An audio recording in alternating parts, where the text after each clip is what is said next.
Ask yourself, do I spend any time thinking about heaven? I just drove 7 hours to Maryland and I was thinking about Maryland, thinking about what am I going to do, the people on me, what type of food am I going to eat. We should ask the same questions about heaven.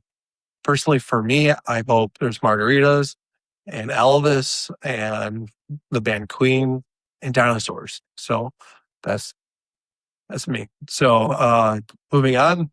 One thing to think about is that God has predestined us to go to heaven. That is our true home.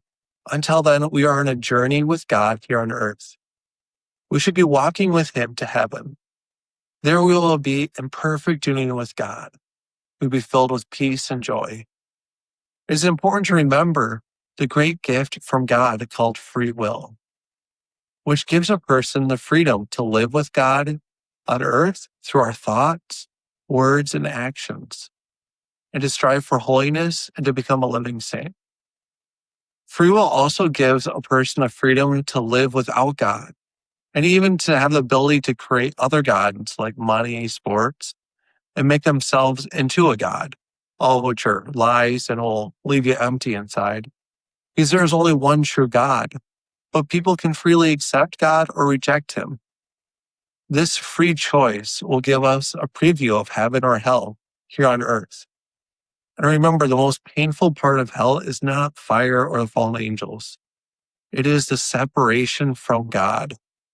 We experience that when we commit mortal sin. But don't worry, go to confession and begin again. Another aspect to reflect on is that God has created you for heaven.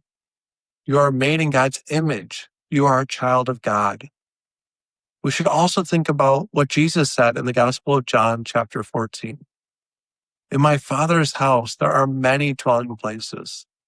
If there were not, would I have told you that I am going to prepare a place for you? And if I go and prepare a place for you, I will come back again and take you to myself, so that where I am, you also may be. The words of Jesus should give us the confident hope that God is going to do everything He can to get you to heaven. But we need to do our part. We need to participate with God, take advantage of the sacraments, especially by going to confession and receiving the living Jesus in the Eucharist as often as you can. To end, I want to encourage you to take the time to think about heaven and ask God, am I living a life that is leading me to heaven or hell? If you're living a life that is going towards heaven, then thank God and continue to grow in your relationship with God. If you find yourself living a life that is leading towards hell, then ask God for the grace to make a good confession and to discover the virtues that combat your vices. I hope this helps you. And please know, you are not alone. So let's pray for each other because we are made for heaven. God bless.